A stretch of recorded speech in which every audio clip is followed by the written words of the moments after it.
सरकार ने कहा कि कोरोना के साथ अब हम जीना सीख लें। इसका मतलब ये हुआ कि अब सरकार आपके लिए अपनी तरफ से कोई वैसा प्रयास नहीं करेगी जो अब तक करती रही है। लॉकडाउन का मतलब था आपको एक खास तरह का अभ्यास कराना, आपको जीना सिखाना एक बीमारी के साथ, कि कैसे आप अधिक से अधिक घर पर रहें, बहुत ज़रूरी हो तो बाहर जाएं, हाथ धोते रहें, स्वयं को सैनिटाइज करें, वस्तुओं को सैनिटाइज करें।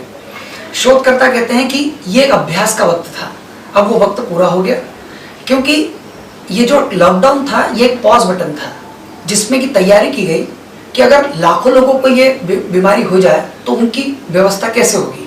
तो इसलिए ये पॉज बटन दबाया गया। इस पॉज बटन में सारी तैयारियां की गई, सारे अस्पताल, सारी जगह तय की गई कहाँ पर बीमारों को, मरीजों को रखा जाएगा, और अब उस पॉज बटन को फिर से बंद किया जा रहा है। तो पॉज बटन का मतलब स्टॉप बटन नहीं होता, चीज़ें वैसे ही बढ़ रही हैं। और शोधकर्ता कहते हैं कि किसी हालत में ये बीमारी इस दुनिया में 70% लोगों को होगी। जब मैं कहता हूँ 70% लोगों को, तो आपके ख्याल में ये आता है कि 70% मतलब उस तरफ, मैं उसमें 70% में नहीं आता, हम तो 30% में हैं। बीमारी होगी उन 70% को। हम इसी तरह से सोचते हैं और खुद ही को हम धोखा दे देते हैं।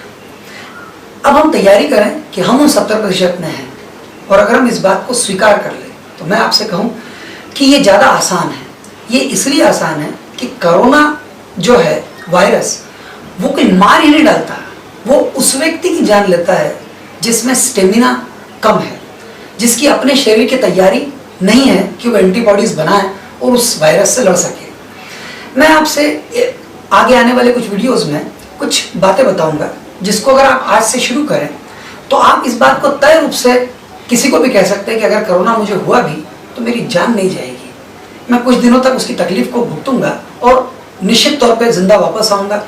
और ये भी बहुत संभावना है कि कोरोना एक बार आपको हो गया और आप वो इम्यून सिस्टम आपका उसके लिए तैयार हो गया, तो फिर तो दूसरी बार डरने की ज़रूरत भी नहीं है। फिर जिस छोटे छोटे भय के साथ हम जीते हैं वो भी ज़रूरी नहीं है।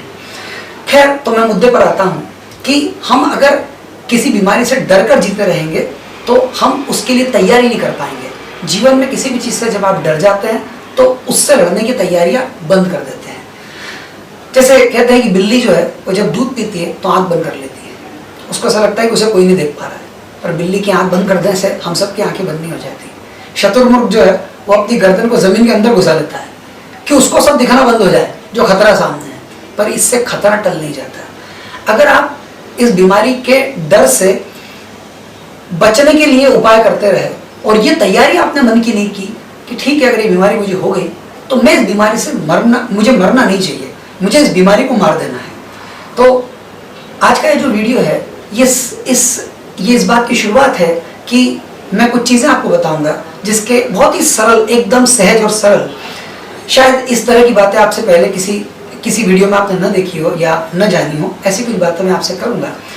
और उसके बाद फिर आप ये जो छोटी छोटी क्रियाएं मैं करने को आपको कह रहा हूँ, अगर आप ये करें तो इस बात की मेरी गारंटी है निश्चित तौर पर कि आपको अगर कोरोना हो भी गया, अगर हम 70% में आ भी गए तो हम मरने वाले नहीं हैं।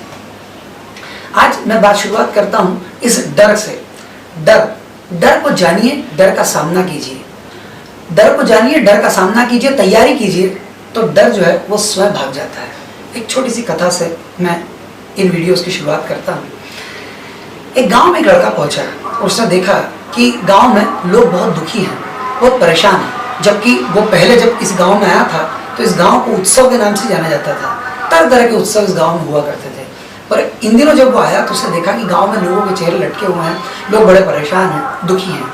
उसने उन लोगों से पूछा कि भाई किस बात का दुख है, किस बात की परेशानी है, ये उत्सव कहाँ गए, वो दीप मालाएं कहाँ चली गई, वो सुंदर फूल, वो सारी श्रृंगार कहाँ चला गया।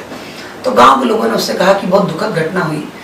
इस गांव के आखिरी में एक किला है, बड़ा सा किला है, और उस किले के पीछे से एक दिन एक आवाज आई कि मैं दैत्य हूँ। वो दैत्य की आवाज बिल्कुल समझने वाली आवाज थी, बहुत डरावनी भयावह आवाज थी। और उसने कहा कि मैं सबको खत्म कर दूंगा गांव में, अगर तुम ऐसा नहीं चाहते तो तुम गांव से एक आदमी को रोज किले के उस पार भेजो, क्योंकि मेरी खुराक एक आदमी की है। अगर मुझे एक आदमी मिलता रहे तो मैं गांव पर हमला नहीं करूंगा। तो गांव में सभा हुई और तय किया गया कि भाई एक व्यक्ति को रोज अपनी जान कुर्बान करनी पड़ेगी। तो तुम बताओ मेरे मित्र कि इस गांव में कैसे उत्सव हो, इस गांव में कैसे हंसी हो, खुशी हो, आनंद हो।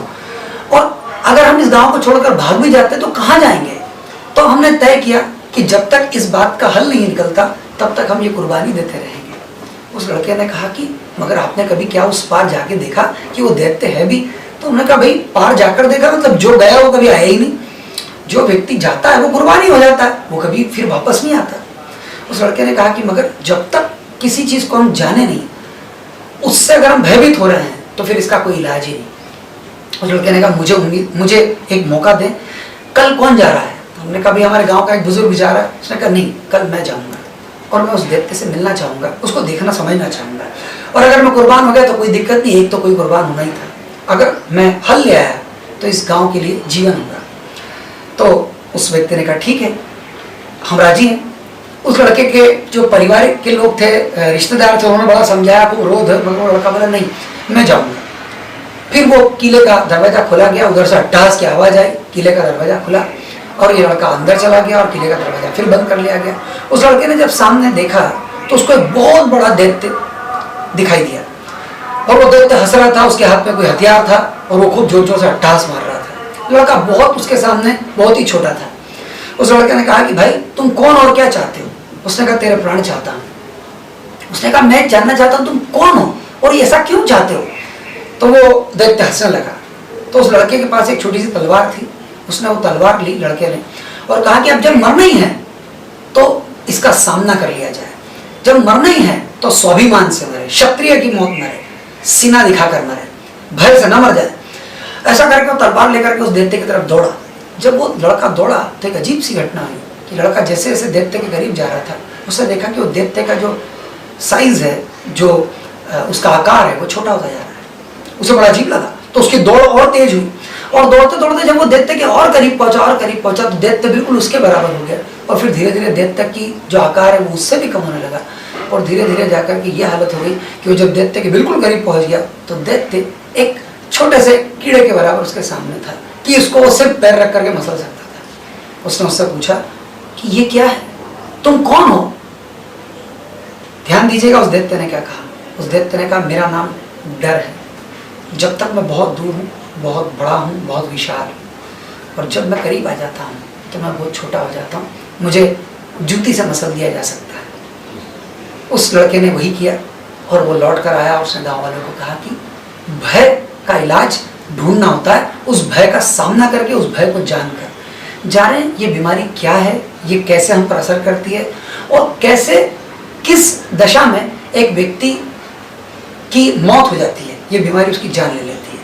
तो आने वाले वीडियोस में मैं आपको एक एक करके उन क्रियाओं के बारे में बताऊंगा, उसका इलस्ट्रेशन भी दूंगा, वो हम करके दिखाएंगे आपको क्या करना है। बहुत ही सरल और सहज चीज़ें हैं जो आपको इन दिनों करनी है, इस तैयारी के साथ कि अगर कोरोना आ जाए तो ठीक, कोई दिक्कत नहीं, कोरोना हो जाए तो आप मुस्कुराएंगे और कहेंगे 2-5 दिन की बात है, मैंने इससे निकल जाना है, ये कोरोना मुझे क्या मारेगा, मैंने इस कोरोना को समाप्त कर देना है।